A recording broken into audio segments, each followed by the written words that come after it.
Air 1 botol seperti ini, Pak, itu kita bisa niatkan untuk 10 manfaat. Bisa juga hanya 1. Ketika mengambil air minum, niatkan supaya dia bisa menjadi obat. Niatkan juga supaya untuk menguatkan daya ingat, menghafal. Niatkan juga untuk mudah menerima ilmu. Niatkan juga untuk berkah dalam kehidupan. Niatkan juga supaya air ketika masuk ke dalam tubuh itu bisa menjaga kita supaya tidak melakukan dosa besar. Niatkan juga supaya kita bisa pakai untuk beribadah kepada Allah. Niatkan juga supaya dia tidak keluar melalui kotoran, tapi keluar melalui keringat dan membawa keberkahan. 1 botol air yang kita minum bisa mendapatkan 10 keberkahan. Kalau kita minum saja dengan basmalah, mungkin dapat 1. Itulah bedanya orang yang berilmu dengan yang tidak.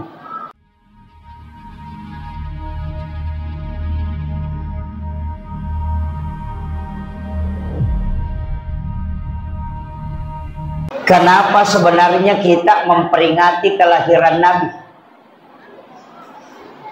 Karena kalau kita membuka kitab-kitab sejarah, memang semua manusia yang diciptakan oleh Allah Subhanahu wa Ta'ala yang selalu diperingati adalah kematiannya. Tapi khusus Rasulullah yang diperingati justru kelahirannya. Karena memang kita bagi Rasulullah itu tidak pernah wafat. Karena orang yang mengatakan Rasulullah wafat, sebenarnya secara hakikat beliau itu justru lebih hidup.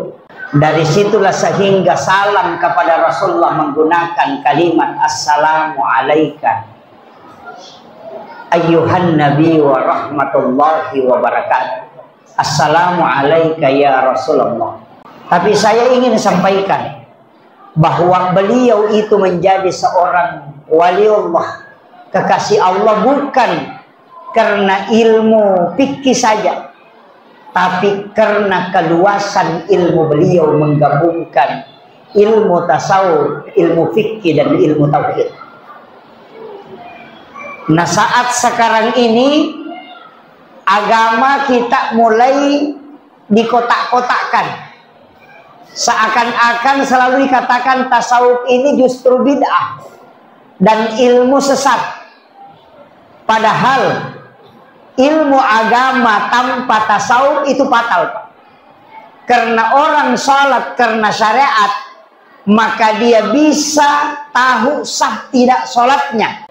Ulama berbeda pendapat dalam masalah fikih tidak pernah saling menyalahkan, hanya mengatakan kami yakini pendapat kami ini yang paling benar, tapi boleh jadi tidak menutup kemungkinan ada kesalahan di dalamnya. Sebenarnya itu adalah ketawaduan ulama kita. Cuma sekarang ini kadang-kala mengatakan hanya ini yang paling benar, yang lain salah. Ini jadi masalah. Guru Kiai Abdul Muin Yusuf Kalisidendreng pernah mengatakan, sebenarnya bukan perbedaan pendapat yang menjadi masalah. Yang menjadi masalah ketika hanya pendapat kita yang kita anggap paling benar dan yang lain disalahkan. Di situ letak masalahnya.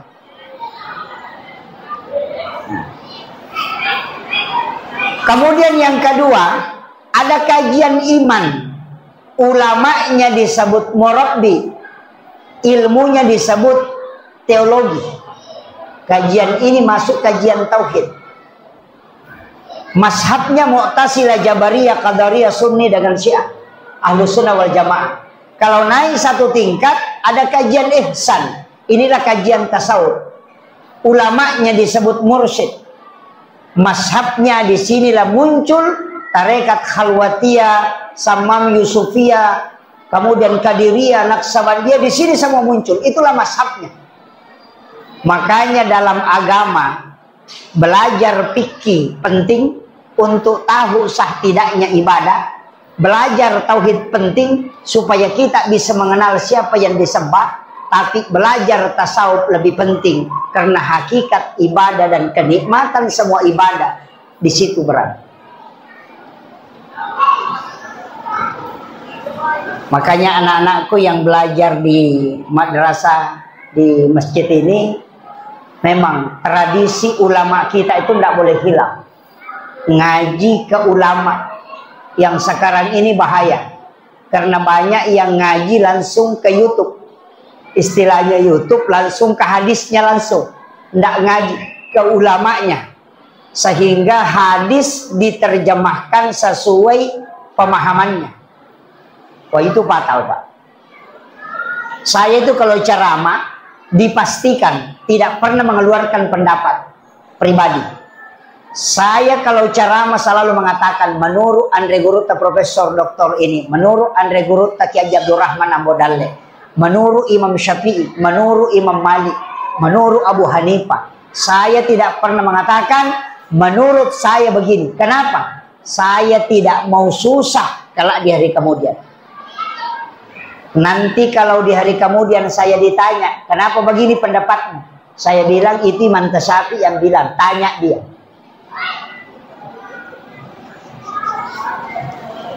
Makanya saya itu selalu sebut pendapat guru. Ada yang mengatakan, kenapa tidak kembali ke Al-Quran dan hadis? Kan ada Al-Quran dan hadis. Itu kalimat benar ketika kita hidup di zaman Rasulullah. Tapi kalau hidup di zaman sekarang, itu kalimat yang terlambat keluar. Makanya kalau mau kembali ke hadis, kembali ke Nabi, kembali ke Al-Quran, kembali ke Allah, itu sudah keliru. Kenapa? Dalilnya jelas. Ihdinas siratal mustaqim, siratal ladzina an'amta alaihim. Di situ bukan siratal Nabi, bukan siratal Rasul, tapi siratal ladzina an'amta alaihim. Jalannya orang-orang yang kau beri nikmat, bukan jalannya para rasul. Itulah yang kita ikuti. Siapa yang diberi nikmat? Nikmat karamah, nikmat kewalian, nikmat ilmu. Itulah guru-guru kita yang mulia, termasuk guru Kiai Haji Muhammad Nur. Maka jangan lepaskan amalan-amalan dan ajaran-ajaran beliau. Itu harus digenggam. Yang fatal kalau yang pengikut-pengikut kita, ulama kita ini yang tergerus ini bahaya. Makanya saya itu biasa dibilangin penceramah tidak ada dalilnya. Karena selalu pakai dalil ulama. Karena saya mau selamat, Pak. Takut nanti ditanya. Karena kalau ada ustaz mengatakan menurut saya, oh itu nanti disimpan lama. Karena baru mau diadili. Mulai dari nahwu, sharaf, balaghah, ma'ani dia harus kuasai. Fikih, usul fikih, hadis, ulumul hadis. Harus dia kuasai itu. Kalau tidak, jangan panggil dia kiai. Belum waktunya. Makanya saya ini jangan panggil kiai, Pak. Panggil ustaz itu sudah lebih. Tanggung jawabnya berat. Kalau di Jawa ada satu tambahannya, 2 istrinya. Iya. Tapi kalau kita di Makassar tidak. Kemudian Rasulullah sebenarnya sebelum beliau wafat itu sudah meminta memang kepada Allah bagaimana umatnya ini supaya semua perjalanannya mulai sejak kita di dunia sampai ke alam akhirat itu sudah diselamatkan oleh Allah. Jadi blok-blok sebenarnya ini sudah jelas, Pak. Kita di dunia kalau melanggar itu ada taubatnya. Makanya dari sholat ke sholat. Kenapa tarekat perlu dipelajari? Di tarekat orang Bugis itu ada istilah sempajat tepetuh. Kalau kita bahasakan sholat yang tidak terputus. Saya sering mengatakan orang yang tidak mengamalkan sholat tidak terputus ini maka dia adalah orang yang paling rugi. Iya. Dan itu hadis, Pak. Rasulullah mengatakan umatku adalah umat yang terbaik karena dia meninggalkan satu kebaikan menuju ke kebaikan yang lain. Makanya tadi kita sholat isya berjamaah mestinya di sujud terakhir sholat isya itu tadi kita sudah niatkan untuk sholat subuh. Makanya niat sholat dengan niat mau sholat itu berbeda. Niat sholat itu ketika berdiri mau melaksanakan sholat ada 2. Ada yang memasukkan dalam takbir, dalam niat dimasukkan, niat itu dimasukkan dalam takbir. Ketika mengucapkan kalimat Allah di situ kita berniat. Jadi niat tidak dilafazkan tapi dimasukkan dalam takbir. Kalau mampu. Kalau was-was lebih baik berniat sebelum takbir.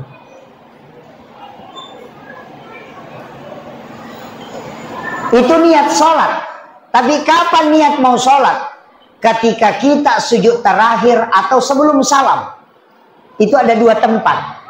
Ketika sujud terakhir pada rakaat terakhir sholat isya, niatkan memang untuk sholat subuh. Makanya setiap perjalanan kita kemanapun pasti menuju ke sholat.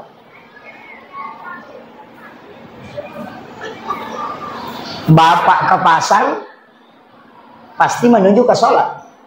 Inilah yang dikatakan ulama sufi, bahwa ketika engkau meninggal di atas tempat tidurmu dan engkau meninggal dimanapun, tetap engkau meninggal dalam keadaan mati syahid, karena engkau meninggal menuju sholat. Jangan diputus. Setelah salam, assalamualaikum warahmatullah, assalamualaikum warahmatullah, sholat terputus, maka berapa jam kita tidak dapat pahala. Ketika meninggal diantaranya kita tidak meninggal menuju ke sholat, tapi ketika kita niatkan maka itu tersambung. Kenapa orang kekal di dalam surga padahal umur dan pahala terbatas? Karena niat melakukan kebaikan yang selalu diberikan balasan, sehingga orang kekal di dalam surga. Jadi kalau pahala mau dihitung, Pak, kita cuma sebentar di surga.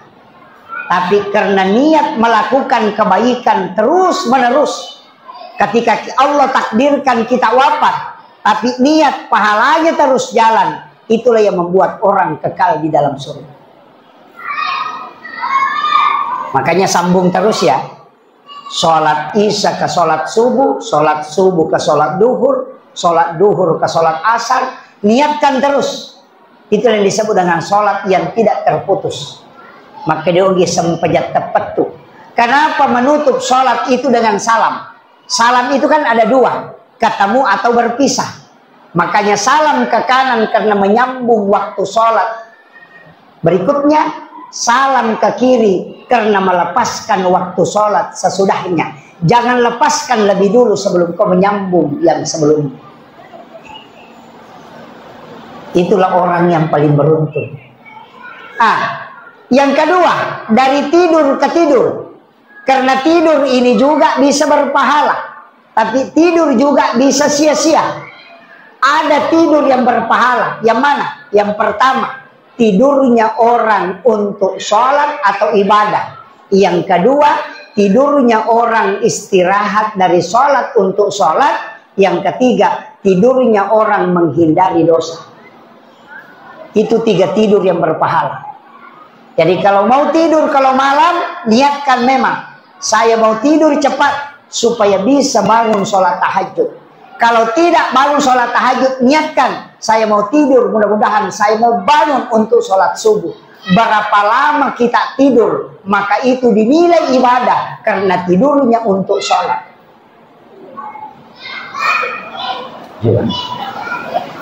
Makanya kita butuh niat pada setiap ibadat. Imam Nawawi ad-Dimashqi dalam kitab hadis Arba'in meletakkan hadis tentang niat itu pada hadis pertama. Kenapa? Karena semua kunci ibadah ada pada niatnya.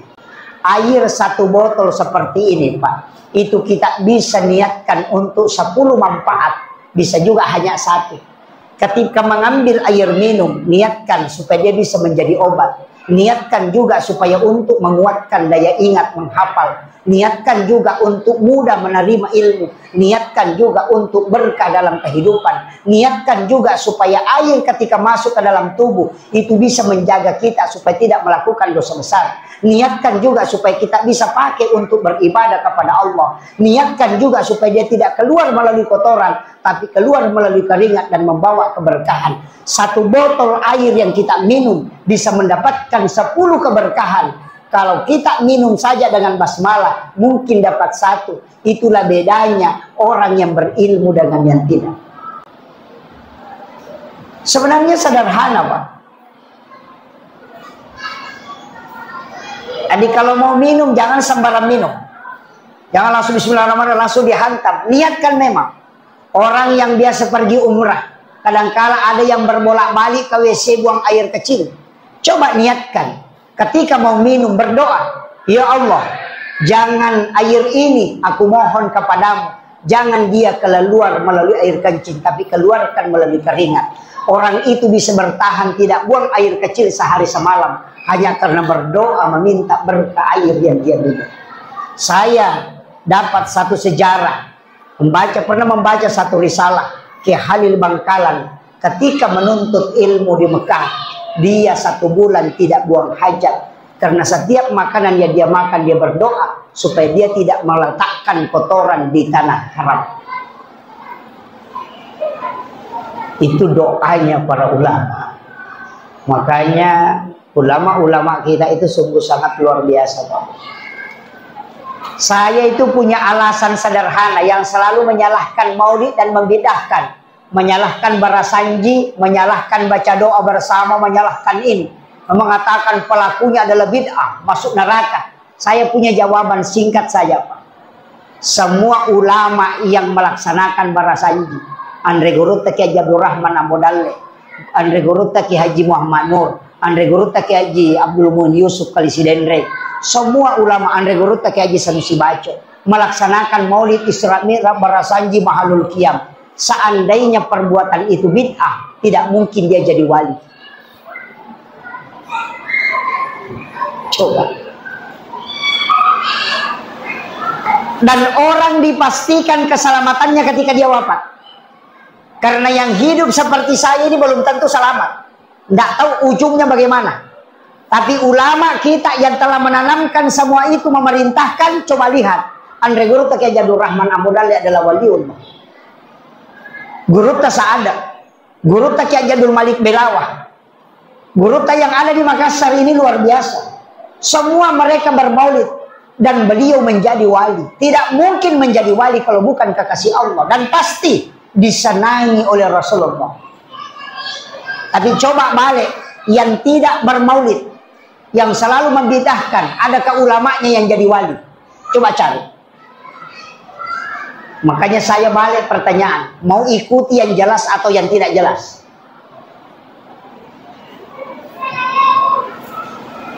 Gampang aja, Pak. Karena agama ini kan punya, bisa kita melihat siapa yang selamat, siapa yang tidak. Akhirnya saja sudah bisa dilihat.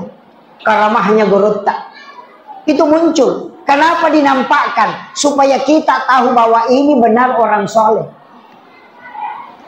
Kan itu. Kalau songkok dengan surban Pak, banyak dijual. Tapi karamah tidak bisa berbohong. Maka orang yang anti dengan itu pasti tidak mau terima karamah. Kenapa? Karena semua pendapatnya pasti dibantah ketika orang pakai karamah. Coba. Makanya saya itu kalau kenapa masuk NU, saya bilang NU itu adalah organisasi yang saya anggap aman, Pak. Kenapa? Di NU itu tidak hadir pengajian, tetap didoakan. Iya, Allahumma ghafirlil muslimin wal muslimat wal mu'minin wal mu'minat al ahya'i minhum wal amwat. Tidak hadir saja didoakan. Apalagi dikirimi Fatihah. Iya, makanya NU itu selalu tawassul. Kirim Fatihah ke gurunya, kirim Fatihah ke jamaah. Bapak Ibu tidak hadir, kalau sudah masuk di NU, insya Allah sudah didoakan. Makanya kalau pengajiannya NU itu jarang ramai.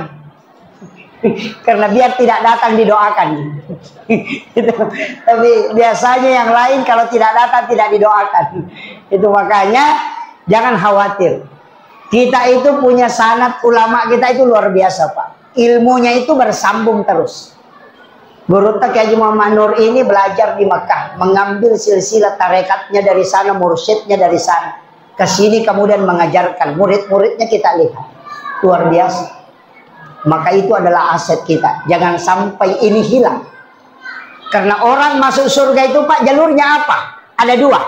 Jalur rahmat, itu otoritas Allah.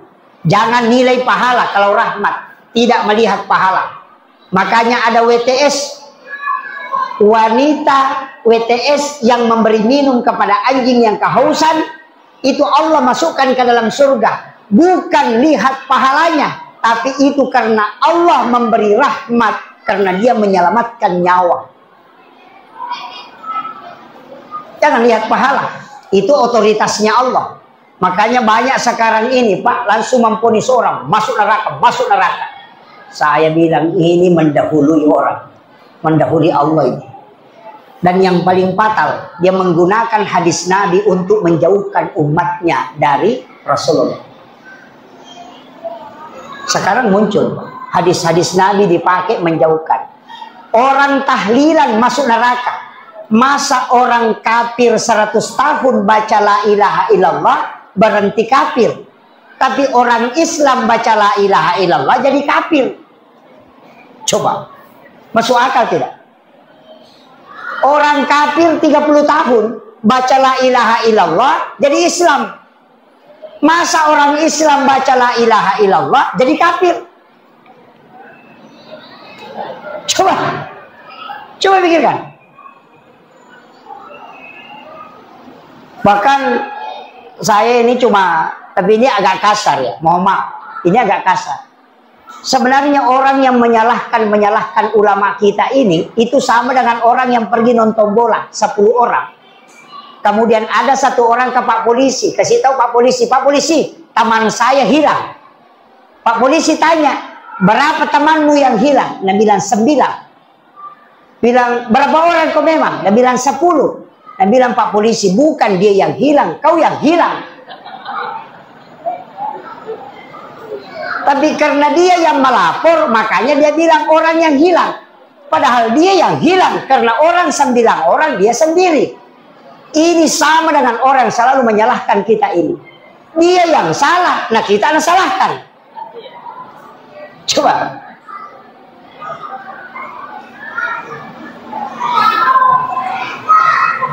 Kemudian, coba kita lihat kebalikannya lagi. Saya coba anukan Pak, coba lihat kebalikannya. Yasinan ada yang menganggap bid'ah. Baca Yasin hari malam Jumat bid'ah.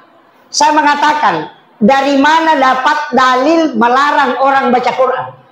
Tidak ada. Berarti perintah baca Quran kan jelas. Dalil melarang orang baca Quran waktunya hanya di dalam WC saja. Selain itu tidak ada. Tapi dia berani mengatakan orang yang baca Yasin di malam Jumat adalah bid'ah, masuk neraka. Berarti dia yang membuat bid'ah. Karena Nabi tidak pernah melarang, tapi dia melarang. Coba, terbalik toh. Kita yang baca disalahkan, padahal dia yang salah menyalahkan kita. Karena Nabi tidak pernah melarang, justru dia larang. Nah, larangan dalam agama harus ada dalil mutlak. Selama tidak ada, tidak boleh. Makanya ketemu nanti Pak, orang yang bermaulid karena mencari amal-amal untuk supaya bisa masuk surga, supaya banyak amalnya, nah bisa masuk surga. Orang yang tidak maulid takut melakukan sesuatu karena takut masuk neraka. 2 ya. Yang bermaulid berusaha mengumpulkan pahala banyak supaya bisa masuk surga. Yang tidak maulid takut melakukan sesuatu yang tidak pernah diperintahkan langsung oleh Nabi karena takut masuk neraka. 1 takut masuk neraka, 1 mau masuk surga. Maka insya Allah ketemu nanti. Jelas, itu aja. Kemudian ibadah tadi saya mengatakan sambung ya, tidur. Jadi kalau sudah sholat tahajud, kemudian kelelahan, kita mengatakan saya mau tidur dulu supaya untuk menunggu waktu sholat subuh. Itu juga tidur berpahala. Karena tidur mengistirahatkan diri dari ibadah untuk ibadah. Nah, sama jika kalau orang mau tidur malam tadi, saya mau bangun sholat tahajud, saya mau bangun sholat subuh. Kalau 10 jam dia tidur atau 5 jam dia tidur, maka 5 jam dihitung beribadah di hadapan Allah. Karena tidurnya untuk sholat. Tapi kalau dia tidur, dia bilang mau kak tidur cepat supaya bangun nonton sepak bola, itu juga dia dapat. Makanya kunci ibadah ada pada niatnya. Iya. Kemudian puasa, sujud terakhir, sholat tarawih terakhir, niatkan memang untuk tarawih tahun depan. Itu sudah jalan pahalanya. Ketika kita niatkan untuk berzakat tahun depan pada saat kita berzakat, itu pahalanya sudah jalan. Jadi setiap kebaikan-kebaikan harus disambung terus. Supaya kita meninggal selalu berada dalam kebaikan. Itulah umatnya Rasulullah, umat yang terbaik. Kenapa? Karena tidak terlepas dari kebaikan-kebaikan. Karena dia cukup niatkan, itu sudah nyambung terus. Jangan sampai kita lalai di sini. Umur kita tidak banyak, Pak. Antara 60-70 tahun. Kalau 60 tahun, umur berapa tahun kita tidur? Jam 9 malam sampai jam 3 subuh. Itu sudah 6 jam. Kalau siang tidur jam 1 sampai jam 3, berarti sudah 8 jam. Kalau kita tidur 8 jam, nah umur 60 tahun, berarti kurang lebih 20 tahun kita tidur. Ini baru tidur. Sholat berapa lama? Sholat duhur 5 menit, asar 5 menit, maghrib 5 menit, isya 5 menit, subuh 5 menit. 5 kali 5, 25. Tidak cukup setengah jam. Kalau kita hanya sholat yang dihitung 25 menit, baru kita gosip setengah jam, sudah bangkrut 5 menit. Atau ngegosip 1 jam, bangkrut itu 45 menit. Makanya sambung terus niat itu. Kenapa setiap mau tinggalkan rumah, semua mau berwudu, dari wudu ke wudu, niatkan memang. Itu penting, Pak. Puasa ke puasa, niatkan. Kalau puasa Senin Kamis, niatkan. Jadi sambung terus supaya kita tidak pernah terlepas dari ibadah. Meninggal, insya Allah mati syahid. Itu kuncinya. Kemudian Rasulullah, apa yang diminta lagi Rasulullah kepada Allah? Ya Rabb, adakah jaminan langsung dari Engkau untuk umatku? Karena umatku Kau jamin dengan rahmat-Mu. Tapi aku mohon kepadamu ya Rabb, berikan jaminan yang pasti darimu. Maka Allah menurunkan satu doa. Siapa yang membacanya, kata Rasulullah, maka ketika dia baca 1 kali di malam hari, kemudian dia meninggal pada malam itu, dipastikan dia ahli surga. Ketika dia meninggal pada siang harinya dan dia membaca 1 kali di siang hari, maka dia penghuni surga. Allah yang menjadi jaminannya. Doanya pendek. Inilah yang membuat iblis menangis sampai matanya bengkak, kata Nabi. Tidak ada doa yang diturunkan oleh Allah yang membuat iblis menangis sampai matanya bengkak, kecuali sayyidul istighfar. Allahumma anta rabbi la ilaha illa anta khalaqtani wa ana abduka wa abdika wa abdika mastata'tu a'udzubika min syarri ma sana'tu abulaka bi ni'matika alayya wa abulaka bi dzambi faghfirli fa innahu la yaghfiru dzunuba illa anta. Sudah hafal? Kalau tidak hafal, yang ditakuti neraka, tutup aja pintunya neraka, Pak. Nabi ketika Isra Mi'raj, dia keliling di dalam neraka, keluar dari neraka, itu Nabi meneteskan air mata. Tapi neraka bertanya kepada Rasulullah, ya Rasulullah, apa yang membuatmu sedih? Nabi mengatakan, aku khawatir kalau umatku masuk ke sini, karena dia akan tersiksa dengan pedihnya siksaan di dalamnya. Rasulullah mengatakan, apakah ada yang bisa dibaca umatku sehingga tidak masuk ke sini? Apa kata neraka? Ada Muhammad. Sampaikan kepada umatmu membaca. Dalam riwayat ada 2. Ada mengatakan salasa marrat 3 kali, ada mengatakan 7 kali. Allahumma ajirni minan nar. Neraka yang mengatakan, ketika umatmu Muhammad membaca doa ini, aku menutup pintuku sehingga dia tidak masuk. Coba. Itu rahmat, Pak. Dihafal gitu? Kalau saya jangan pakai Allahumma ajirni, pakai Allahumma ajirna minan nar. Karena dalilnya jelas, ku ampusakum wa ahlikum nara. Jaga diri dan keluargamu. Nah, Allahumma ajirna itu mengikutkan keluarga. Kalau Allahumma ajirni itu hanya sendiri. Makanya sesudah sholat kan dibaca itu. Sesudah assalamualaikum warahmatullah, assalamualaikum warahmatullah, kita istighfar dulu. Astaghfirullahaladzim. Ada yang sempurnakan. Astaghfirullahaladzim alladzi la ilaha illa huwal hayyul qayyum wa atubu ilaih. Berapa kali? 3 kali. Ada yang protes. Kenapa orang selesai sholat istighfar? Padahal dia baru saja melaksanakan ibadah. Itu karena tidak paham. Orang yang sholat itu berdosa. Apa dosanya orang sholat? 3. Gerakannya tidak sempurna, ingatannya tidak sempurna, karena dia menghadap kepada Allah tapi dia mengingat hartanya. Kemudian bacaannya tidak sempurna, maka istighfar 3 kali menghapuskan dosa ingatan yang tidak sempurna, Yang kedua, lapas yang tidak sempurna. Yang ketiga, gerakan yang tidak sempurna. Makanya kita istighfar 3 kali sesudah salam dalam sholat. La ilaha illallah wahdahu la syarika lah, lahul mulku wa lahul hamdu yuhyi wa yumiitu ala kulli syai'in qadir. Kenapa dibaca 10 kali di waktu maghrib dan 10 kali di waktu subuh? Karena itu hadis Nabi. Siapa yang membaca 10 kali, walaupun sebesar buih di lautan dosanya, maka Allah akan mengampuninya. Sholat isya, duhur, asar itu 3 kali. Kenapa? Karena memang hadisnya ada yang 3 kali, ada yang 10. Untuk pagi dan petang 10, selain itu 3 kali. Kemudian ada Allahumma ajirna minan nar. Makanya baca itu, Pak. Ada juga orang Assalamualaikum, Assalamualaikum langsung lompat keluar. Nanti ikamat orang baru masuk, sandalnya sudah menghadap keluar memang.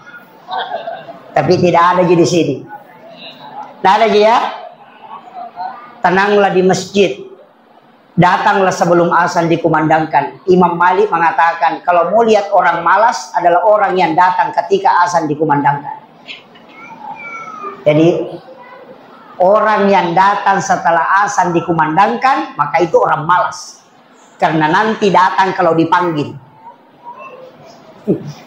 Ya kan? Ini Imam Malik yang bilang.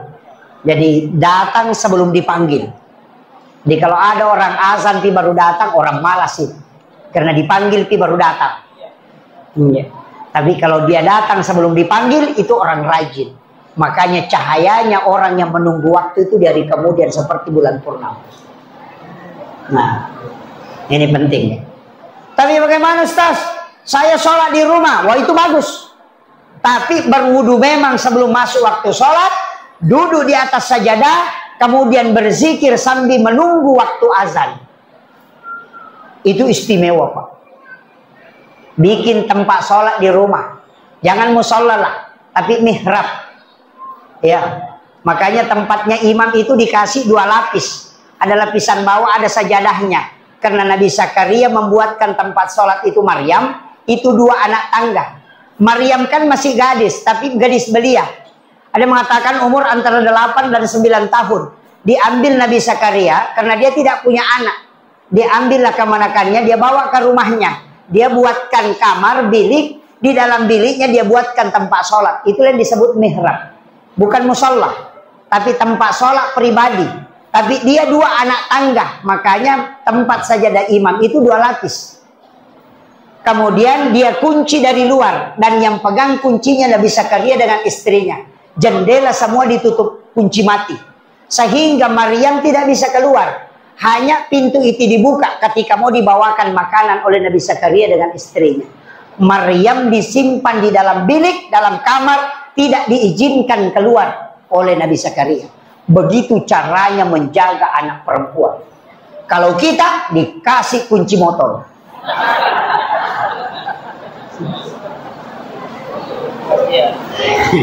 Jadi masalah. Tapi apa yang terjadi? Kullama dahala alaiha Zakaria al-mihrab wajada indah rizqan. Setiap Nabi Zakaria masuk ke dalam kamarnya Maryam, wajada indah rizqan. Selalu melihat ada makanan, padahal dia tidak pernah kasih masuk. Mulai kaget. Kok ada buah-buahan musim panas di musim dingin? Kok ada anggur di sini? Kok ada kurma? Nah, pintunya terkunci. Makanya dia bertanya, "Anna laki hasa?" Dari mana ini? Apa jawabannya Maryam? Huwa min indillah. Itu langsung dari Allah. Nabi Zakaria tidak percaya di awalnya. Karena dia mengatakan, kau bukan Nabi.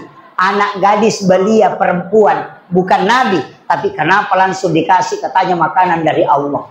Tapi berhari-hari dia melihat. Ternyata semakin hari semakin ada terus makanan. Maka dia bertanya, "Anna laki haza?" Maryam menjawab, "Wa min indillah. Nallaha yarzuqu man yasha bighairi hisab." Baru dia yakin bahwa kalau Allah yang mau kasih tidak melalui perantara. Makanya dia suruh, keluar ke situ. Karena dia tidak punya anak, istrinya sudah berhenti haid. Tidak mungkin melahirkan kalau menurut ilmu kedokteran. Maka dia suruh keluar situ. Berarti tempatmu yang istimewa. Makanya datanglah Nabi Zakaria ke situ. Apa yang dia lakukan? wa huwa qa'imun yusolli fil mihrab. Sementara berdiri sholat di dalam mihrab, dia berdoa, Rabbi habli min ladunka surriyatan thayyibatan innaka sami'ud du'a. Coba. Apa yang terjadi, Pak? Karena dia minta di dalam mihrab, langsung dijawab, Annallaha yubassyiruka bi Yahya. Allah akan memberikan anak kepadamu yang bernama Yahya. Dia adalah seorang nabi yang soleh. Makanya dua orang itu aneh, Pak. Nabi Isa lahir tanpa bapak dari Maryam tadi yang diambil oleh Nabi Zakaria. Kemudian Nabi Zakaria istrinya melahirkan Yahya dari wanita yang sudah tidak haid. Dua nabi ini ada di langit kedua. Itulah yang menjemput Nabi ketika Isra Mi'raj di langit kedua. Apa artinya itu? Sesuatu yang mustahil menurut manusia, tapi ketika engkau sholat itu tidak mustahil. Ini penting, Pak. Maka senjata yang paling ampuh dipakai untuk semua masalah adalah sholat. Itulah sehingga Rasulullah mengajarkan semua. Mau jalan, ada sholatnya, sholat sunnah musafir. Ada dosa, ada sholatnya, sholat sunnah taubat. Bingung memilih sesuatu, ada sholatnya, sholat sunnah istihara. Punya hajat yang besar, ada sholatnya, sholat sunnah hajat. Kenapa ada sholatnya? Sholat sunnah musafir, padahal sudah ada doa musafir.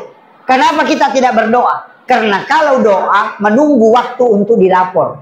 Hari Rabu, hari Kamis dengan hari Senin, malaikat melapor. Kalau kita berangkat hari Selasa, pulang hari Rabu, belum dilapor, kita sudah kembali. Kan begitu. Makanya sholat. Karena sholat yang komunikasi langsung, malaikat tidak urus. Urusan hamba dengan Tuhannya adalah sholat. Makanya satu-satunya ibadah yang tidak bisa dicampur itu cuma sholat. Orang puasa nonton TV tidak batal puasanya, tapi orang sholat nonton TV pasti batal. Iya. Orang haji itu makan tidak batal hajinya, tapi orang sholat makan pasti batal. Orang puasa bicara tidak batal puasanya, orang sholat bicara pasti batal sholatnya. Kenapa? Karena satu-satunya ibadah yang tidak bisa dicampur itu cuma sholat. Karena dia komunikasi hamba dengan Tuhannya, tidak melalui perantara hitungan malaikat. Makanya sungguh sangat keliru ketika ada orang hanya memanfaatkan doa di luar sholat, yang Nabi mestinya di dalam sujud minta. Iya, minta dalam sujud. Ketika kita sujud, minta di situ, karena tempat hamba lebih dekat dengan Tuhannya. Itulah yang diajarkan Rasulullah. Makanya orang yang paling banyak sholatnya itu Rasulullah. Tapi apa keistimewaannya kita? Karena Nabi mintakan ibadah. Sebenarnya ibadah kita itu tidak banyak, Pak. Cuma Nabi yang mintakan. Karena umur kita pendek, makanya dia minta banyak. Puasa 3 hari setiap bulan, kita sebut Somin Ayamil Bid. Itu bukan puasa kita, itu puasanya Nabi Adam. Ketika Nabi Adam dilemparkan dari surga ke bumi, kemudian dia bertaubat di hadapan Allah, dia puasa 3 hari. Hari pertama 1/3 badannya putih, hari kedua 2/3 badannya putih, hari ketiga dia puasa seluruh badannya putih, makanya disebut puasa putih. Saumin Ayamil Bid. Itu puasa pertengahan bulan. Rasulullah mengatakan siapa yang puasa 3 hari dalam setiap bulannya, sama kalau dia puasa 1 bulan penuh. Itu bukan puasanya kita, puasanya Nabi Adam. Tapi itu diminta oleh Rasulullah supaya kita amalkan, supaya dapat barakahnya itu. Mana lagi puasanya Nabi Daud? Coba. Puasa Daud hari ini puasa, besok batal. Batalkan, besoknya lagi puasa. Ada yang mampu, silahkan. Tidak mampu, ambil lagi Senin Kamis. Hari Senin, hari kelahiran Nabi. Hari Kamis adalah hari di store ibadah. Senin dan Kamis juga ibadah di store. Itu penting, Pak. Tapi mau ibadahnya langsung di store. Saya dapatkan dalam kitab Sunan Abu Dawud. Ada satu hadis Rasulullah. Siapa yang sholat 4 rakaat sebelum duhur, sesudah azan duhur, tidak ada tahiyat awal, langsung ambil 4 rakaat 1 salam. maka sholat itu langsung dilapor oleh malaikat pada waktu itu, tidak menunggu waktu. Sama di sholat sunnah duha, Pak. Siapa yang melakukan sholat sunnah duha di awal waktu, itu hadis marfu dari Anas bin Malik. Hadis marfu itu langsung disandarkan ke Nabi. Rasulullah mengatakan, siapa yang sholat sunnah duha di awal waktu, rakaat pertama dia membaca ayat kursi 10 kali, rakaat kedua membaca surah Al-Ikhlas 10 kali, maka orang itu pasti dirahmati oleh Allah Subhanahu wa ta'ala. Sudah pernah lakukan sholat sunnah duha di awal waktu? Pas masuk duha kerjakan 2 rakaat, jangan tambah setelah itu, pisahkan. Mungkin sekitar setengah jam, 1 jam baru lanjutkan sholat duhanya lagi. Itu sholat sunnah duha di awal waktu.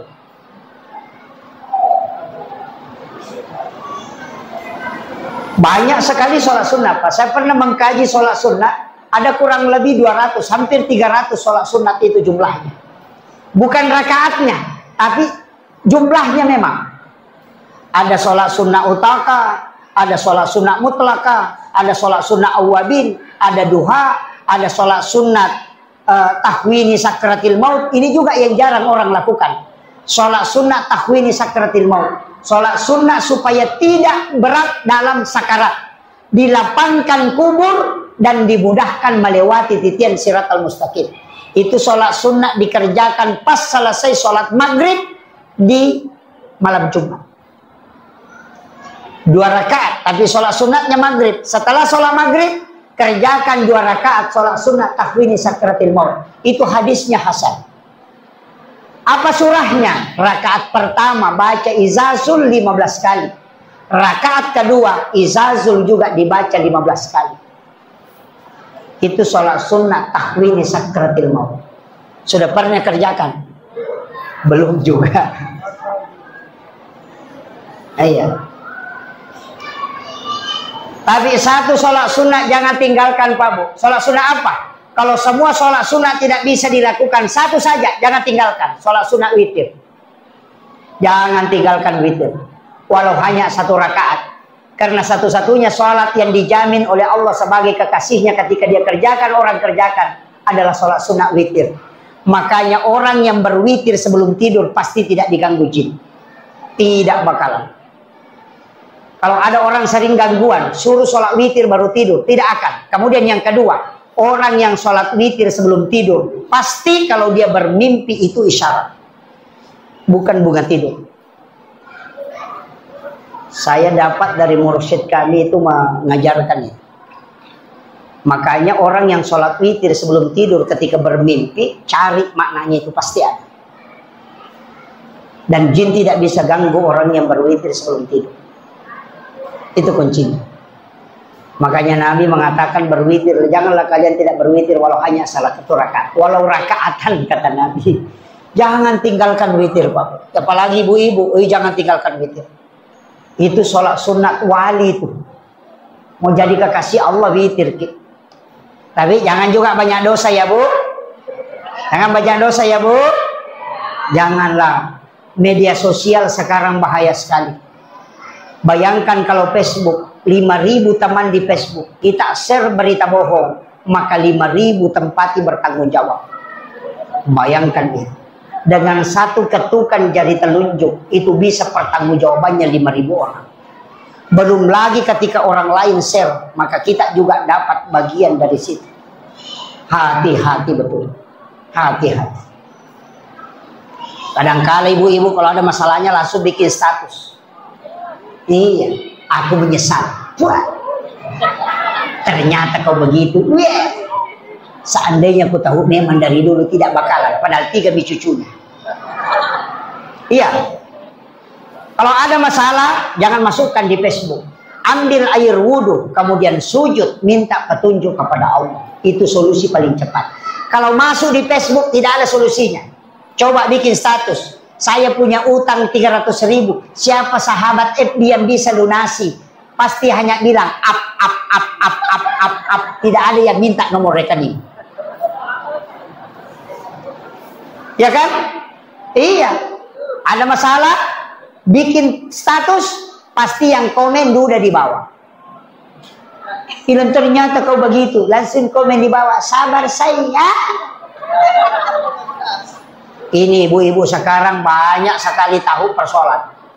Nah, tahu masalahnya orang di Kalimantan. Si anu sakit giginya di Kalimantan, si anu sakit perutnya di Jakarta, si anu di Bone sakit lututnya, padahal suaminya menceret, dia tidak tahu. Kenapa? Karena semua dilihat di siaran langsung di Facebook. Saya sampaikan, lebih baik mematikan handphone 2 jam di rumah. Kapan itu? Sesudah sholat maghrib sampai jam 9 malam. Jangan nyalakan HP. Atau silentkan, simpan handphone, jangan pegang. Apa? Supaya ada komunikasi anak dengan orang tua. Kenapa banyak anak tidak bisa dinasehati? Karena sudah tidak ada ikatan batin anak dengan orang tuanya. Karena sibuk main Facebook, satu sibuk main YouTube, satu sibuk main game. Makan saja tidak pernah bersama. Anaknya makan di depan TV, bapaknya di kursi, mamanya di dapur.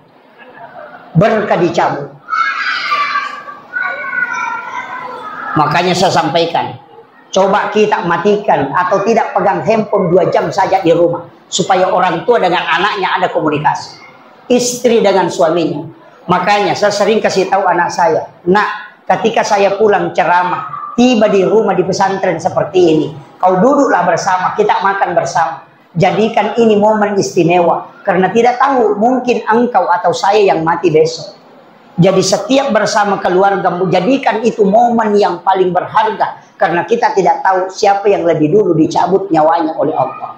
Mungkin saja hari ini kita makan bersama, besok dia tidak ada. Maka tapi ketika kita bersama dengan penuh kasih sayang, maka kita tidak akan menyesal. Karena sudah melakukan yang terbaik untuk keluarga. Kadang-kala kita karena diberi nikmat lalai. Istri tidak diperhatikan, suami tidak diperhatikan. Itu kan fatal. Anak-anak kita tidak perhatikan. Ini sudah 1 jam saya ceramah. Oh ya, 50 menit. Tinggal 10 menit, 1 jam. Oke, saya ingin kasih sederhananya. Sholawat kepada Rasulullah sebenarnya itu adalah ibadah yang paling utama dari semua ibadah yang ada. Bahkan sholat ini tidak akan pernah sah kalau kita tidak sholawat. Doa tidak akan pernah sampai kepada Allah karena pintu langit tidak terbuka kalau kita tidak bersolawat. Dan tidak ada perkumpulan yang mendapatkan doa malaikat dan didatangkan berkah kecuali orang itu berselawat kepada Rasulullah. Maka 3 ibadah ini sia-sia ketika kita tidak bersolawat. Apa inti dan hakikat solawat sebenarnya? Allahumma sholli. Itu kan kita minta Nabi diberi keselamatan. Kenapa kita minta? Padahal dia sudah selamat. Itu karena kembalinya ke kita yang lebih banyak. Sama dengan ember yang penuh air, ketika diisi air, lebih banyak yang tumpah daripada yang masuk. Begitu pula dengan rahmatnya Rasulullah, syafaatnya baginda Rasulullah. Makanya kalau mau masuk surga, lewat jalur syafaat Rasulullah ada 2. Syafaat umum dan syafaat khusus. Kalau syafaat khusus, itu sebelum masuk neraka sudah diselamatkan. Tapi kalau syafaat umum, Nabi berbolak-balik ke neraka mengambil umatnya. Pintu surga tidak akan terbuka kecuali Rasulullah yang membuka pertama. Tapi pintu surga pun tidak akan tertutup kecuali Nabi yang menutup terakhir. Karena dia akan berbolak-balik ke neraka mengambil umatnya. Nanti habis baru Nabi tidak kembali. Pernah lihat pengurus travel, pengurus umrah, lebih dulu ke bandara, terakhir naik. Karena mengurus jamaahnya. Urus tiketnya, urus ini, paling pertama datang, tapi paling terakhir juga naik pesawat. Kenapa? Begitu juga Rasulullah. Paling pertama membuka surga, tapi paling terakhir juga dia masuk. Kenapa? Karena dia berbolak-balik mengambil umatnya yang ada di dalam neraka. Maka jangan sampai kita tidak mendapatkan syafaat baginda Rasulullah. Siapa yang dijanji syafaat? Yang sholawat 100 kali setiap malam Jumat. Yang kedua, yang menjawab azan dan membaca doa sesudah azan. Kemudian yang ketiga, yang pernah bermimpi ketemu Rasulullah, itu pasti dijanji syafaat. Yang paling gampang itu sholawat 100 ya. Allahumma sholli ala Sayyidina Muhammad wa ala ali Sayyidina Muhammad. Baca 100 kali setiap malam Jumat. Itu dijanjikan syafaat oleh Rasulullah. Bahkan di yaumil akhir, dalam hadis qudsi ada mengatakan, Allah mengatakan ya Muhammad, dia bukan hambaku. Tapi Rasulullah mengatakan ya Rabb, dia adalah umatku. Apa kata Allah? Karena umatmu Muhammad, masukkan dia karena syafaatmu. Kenapa bisa Nabi memberi syafaat? Itu ada dua alasannya, Pak. Yang pertama, sholat tahajud baginya wajib, makanya dia bisa memberi syafaat. Yang kedua, Nabi diberi otoritas ibadah. Ada ibadah sunnah yang disandarkan ke Nabi, makanya pahala ibadah sunnah itu menjadi jalur syafaat kita untuk masuk ke dalam surga. Jangan anggap sepele yang sunnah. Makanya Nabi mengatakan, siapa yang ingin bersamaku di dalam surga, maka perbanyak sujudmu. Kenapa? Itu pasti sholat sunnah, bukan sholat fardu. Penutup dari semua sholawat, jangan pernah kurang 100 kali membaca sholawat dalam satu hari. Kalau sholawat yang biasa. Tapi kalau sholawat Jibril sallallahu ala Muhammad, jangan kurang 1000 dalam satu hari. Jangan kurang 1000. Ajak lalu nak kurang si sabbu salawat Jibril tak sallallahu ala Muhammad. Baca dulu. Innallaha wa malaikatahu yusalluna ala nabi. Ya ayyuhalladzina amanu sallu alaihi wa sallimu taslima. Napa adere salangi nabitta. Assalamu alayka ya Rasulullah. Assalamu alayka ya Habiballah. Assalamu alayka ya Aba Barruh. Salami Rasulullah. Setelah itu baca sallallahu ala Muhammad 1000 kali. Bisa dibagi 200 sesudah subuh, 200 sesudah duhur, 200 sesudah asar. Dibagi saja, yang penting 1000. Tapi khusus malam Jumat jangan dibagi. Sesudah sholat isya, sholat sunnah hajat 2 rakaat, baca sholawat Jibril 1000 kali, baru kita berdoa. Jadi dikumpul, nanti malam Jumat baru dipakai berdoa. Kalau ada yang bangun rumah tidak mau selesai, suruh amalkan itu. Akan jalan itu. Ada urusan yang tidak mau selesai, suruh amalkan itu. Kalau masih tidak bisa, banyak sekali Ustaz. Cukup tangan kanan diletakkan di perut sebelah kiri. Ibu jari agak didorong sedikit naik ke atas. Baca surah Al-Insyirah 3 kali. Surah Al-Ikhlas 3 kali. Baru baca Rabbi syrahli sadri wa yassirli amri wahlul 'uqdatam min lisani yafqahu qawli. Rabbi yassir wa la tu'assir 3 kali. Semua urusan kita pasti dimudahkan oleh Allah, dan anak-anak kita tidak ada yang fakir. Itu kuncinya. Kalau masih tidak bisa, cukup baca salawat Ibrahimiyah 1 kali sebelum tidur, 1 kali di saat bangun tidur, dan 3 kali sebelum berdoa. Salawat Ibrahimiyah tahu ya, tahiyat akhir.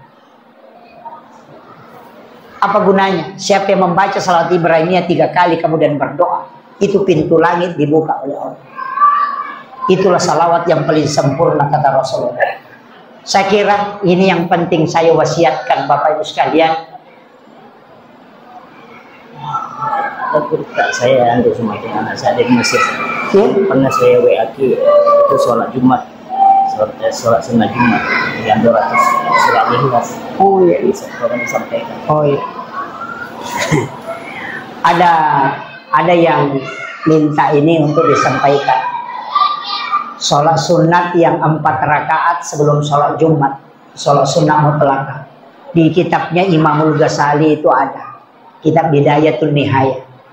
Kitab di bab sholat Jumat itu mengangkat salah satu hadis Nabi, bahwa siapa yang sholat 4 rakaat sebelum Jumat, itu 2 rakaat 1 salam, tapi surahnya adalah surah Al-Ikhlas.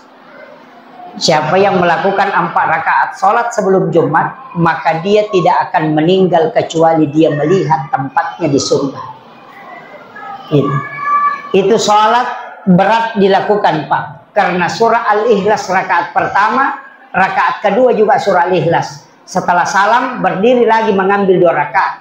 Rakaat pertama lagi surah Al-Ikhlas, rakaat keduanya lagi surah Al-Ikhlas sesudah Fatihah. Tapi dibaca masing-masing 50 kali setiap 1 rakaat.